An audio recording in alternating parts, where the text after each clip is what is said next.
నమస్కారం. ఈరోజు మనం ఒక మహనీయుడి కథ తెలుసుకోబోతున్నాం. ఆయన మాయలు మంత్రాలతో మహిమలు చూపించలేదు. తన జీవితాన్ని ఒకే ఒక్క శక్తివంతమైన లక్ష్యానికి అంకితం చేశారు. ఆయనే అవధూత కాశీనాయన. పదండి, సేవే దైవత్వమని ఎలా నిరూపించారో చూద్దాం. చూశారుగా ఈ ఒక్క వాక్యం, ఇదే కాశీనాయనగారి జీవితానికి దిక్సూచి. ఇది ఏదో మాట వరుసకు చెప్పింది కాదు, ఆయన జీవన వేదమన్నమాట. ఆయన ఉనికికి, ఆయన చేసిన ప్రతి పనికి ఇదే మూలం. మనకి మహాత్ములు అనగానే ఏమొస్తుంది గుర్తుకి? అద్భుతాలు, మహిమలు కదా. కాని కాశీనాయనగారి దారి చాలా వేరు. ఆయన దైవత్వానికి దారి వేసింది ఏవో మాయలతో కాదు, కేవలం నిత్యాన్నదానం అనే ఒకే ఒక్క సేవతో, ప్రేమతో, సేవతో అలా లక్షలాది మంది భక్తుల గుండెల్లో దేవుడయ్యారు. సరే, ఇక ఆయన కథలోకి వెళ్దాం. ఆయన దివ్యజననం, బాల్యం ఎలా గడిచిందో చూద్దాం. చూడ్డానికి ఓ సాధారణ బాలుడిలాగే అనిపించినా ఆయన పుట్టుక వెనుక దైవిక సంకేతాలు చాలానే ఉన్నాయి. 1995 జనవరి 15 బెడుసుపల్లి అనే గ్రామంలో మున్నల్లి కాశీరెడ్డిగా ఆయన జన్మించారు. అసలు విషయమేంటంటే, ఆయన పుట్టకముందే వాళ్ల అమ్మగారు కాశ్యమ్మకి కలలో సాక్షాత్తు కాశీ విశ్వేశ్వరుడు కనిపించారట. నీకు పుట్టబోయేవాడు సర్వసంగ పరిత్యాగి అవుతాడు అని చెప్పారట. కాని చూడండి, విధి ఎంత విచిత్రమో. చిన్నప్పుడే అమ్మా నాన్న ఇద్దరినీ కోల్పోయారు.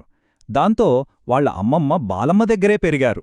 ఆయన బాల్యం నుంచే చాలా ప్రత్యేకంగా ఉండేవారు. ఓసారి పడుకున్నప్పుడు ఎండ తగలకుండా ఒక పాము వచ్చి పడగ విప్పిందట. అంటే ఆలోచించండి. అంతేకాదు, కేవలం 14 ఏళ్లకే రామాయణం, భారతం, భాగవతం అన్ని కంటతా వచ్చేశాయి. వాటి సారాన్ని అందరికీ చెప్పేవారట. ఇక 20 ఏళ్లొచ్చాక పెళ్లి సంబంధాలు చూస్తే చాలా గట్టిగా వద్దని చెప్పేశారు. ప్రాపంచిక బంధాలు తన కోసం కాదని అప్పుడే తేల్చేశారు. మరి ఒక సాధారణ మనిషిలా కనిపించిన ఆయనలోని ఆధ్యాత్మిక శక్తి బయటపడింది ఎప్పుడు? ఆయన అసాధారణ వ్యక్తి అని ఊరందరికీ తెలిసిన ఆ క్షణం గురించి ఇప్పుడు తెలుసుకుందాం. ఈ ప్రశ్న అందరిలోనూ మొదలైంది ఒక సంఘటనతో. ఏమైందంటే, ఒకరోజు కాశీనాయనగారు స్నానం చేద్దామని ఓ బావిలోకి దూకారు. నిమిషాలు గడిచాయి, అరగంట గడిచింది. ఆయన బయటికి రాలేదు. ఇక ఊళ్లవాళ్లకి కంగారు మొదలైంది. ఏమైపోయారోనని అంతా భయపడిపోయారు. భయంతోనే బావిలోకి తొంగిచూసిన జనాలకి అక్కడ కనిపించిన దృశ్యం వాళ్ళని నిశ్చేష్టుల్ని చేసింది. కాశీనాయనగారు మునిగిపోలేదు. ఆయన నీటిమీద తేలుతూ పద్మాసనం వేసుకుని ప్రశాంతంగా ధ్యానం చేసుకుంటున్నారు. ఆ ఒక్క దృశ్యం ఆయన మామూలు మనిషి కాదు, ఒక మహనీయుడని అందరికీ స్పష్టమైపోయింది. ఆ సంఘటన తర్వాత ఆయన తన అసలు దారిని వెతుక్కుంటూ ప్రయాణం మొదలుపెట్టారు. ఒక గురువు కోసం అన్వేషించాడు. తన జీవిత పరమార్థమేంటో తెలుసుకోవడానికి కఠోరమైన సాధనలు చేశాడు. శ్రీ అతరాచగురువయ్య స్వామివారిని గురువుగా స్వీకరించి ఆయన మార్గదర్శకత్వంలో అహోబిలం అడవుల్లోకి వెళ్ళిపోయారు. అక్కడ 1-2 సంవత్సరాలు కాదు, ఏకంగా 12 నుంచి 14 సంవత్సరాల పాటు క్రూర మృగాల మధ్య కఠోర తపస్సు చేశారంటే ఆయన సంకల్పమేంటో మనం అర్థం చేసుకోవచ్చు. ఆ సుదీర్ఘ తపస్సు తర్వాత ఆయనకు ఒక జ్ఞానోదయం కలిగింది. తన అసలు లక్ష్యం తపస్సులో మగ్గిపోవడం కాదు, సేవ చేయడమని అర్థమైంది. అప్పటినుంచి ఆకలిని రూపుమాపడమే తన జీవిత లక్ష్యంగా పెట్టుకున్నారు. ఇక ఆయన సేవ ఎంత విస్తరించిందో చూడండి. మాటలతో చెప్పి ఊరుకోలేదు. తెలుగు రాష్ట్రాల్లో ఏకంగా 200కు పైగా ఆశ్రమాలని స్థాపించారు.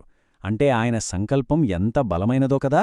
ఆయన సేవ అంటే కేవలం అన్నం పెట్టడం మాత్రమే కాదు, పాడైపోయిన గుళ్లని బాగుచేయించారు, మంచినీళ్ల కోసం బావులు తవ్వించారు, రైతుల కోసం చెరువుల్లో పూడిక తీయించారు, గోసంరక్షణను కూడా ప్రోత్సహించారు. అంటే సమాజంలో ఎక్కడ ఏ కష్టమున్నా దాన్ని తీర్చడానికి ఆయన ముందుండేవారు. ఇక ఆయన జీవితంలో చివరి అంకం జ్యోతిక్షేత్రం, ఆయన వారసత్వం. ఈరోజుకి ఆయన ప్రభావం ఎలా కొనసాగుతోందో చూద్దాం. ఆయన తన ప్రధాన కేంద్రంగా నల్లమల అడవుల్లోని ఒక ప్రదేశాన్ని ఎంచుకున్నారు. అదే ఈరోజు మనం జ్యోతిక్షేత్రమని పిలుస్తున్న పుణ్యక్షేత్రం. 1995 డిసెంబర్ 6 తన 100వ ఏట వేల మంది భక్తులు కళ్లారా చూస్తుండగా ఆయన యోగ సమాధిలోకి వెళ్ళిపోయారు. ఆయన సమాధి అయిన ఆ ప్రదేశమే 7వ జ్యోతిక్షేత్రంగా పూజలందుకుంటోంది. ఆయన తన భక్తులకు ఒక మాటిచ్చారు. నేను భౌతికంగా మీ మధ్య లేకపోయినా మీ తలపులోనే నేనుంటాను అని. అందుకే ఈరోజుకి భక్తులు ఆయన భౌతికంగా దూరమైనా ఆయన ఆశీస్సులు, ఆయన శక్తి ఎల్లప్పుడూ తమతోనే ఉన్నాయని బలంగా నమ్ముతారు. ఆయన ప్రభావం చూడండి, కేవలం ఆధ్యాత్మికంగానే ఆగిపోలేదు. ఆయన సేవను గుర్తించిన ఆంధ్రప్రదేశ్ ప్రభుత్వం ఆయన గౌరవార్థం కడప జిల్లాలో ఏకంగా కాశీనాయన మండలం అనే ఒక మండలాన్నే ఏర్పాటు చేసింది. అంటే ఒక ఆధ్యాత్మికవేత్త పేరుమీద ఒక మండలం ఏర్పడడమనేది నిజంగా చాలా గొప్ప విషయం. సో చివరగా కాశీనాయనగారి జీవితం మన ముందు ఒక పెద్ద ప్రశ్ననుంచుతుంది. అసలు దైవత్వమంటే ఏంటి? ఏవో అద్భుతాలు చేయడమా? లేక ఆకలితో ఉన్నోకరి కడుపు నింపడమా? బహుశా ఆకలిని జయించడమే మానవత్వం చూపగల అత్యున్నత దైవత్వమేమో. దీని గురించి ఆలోచించాలి.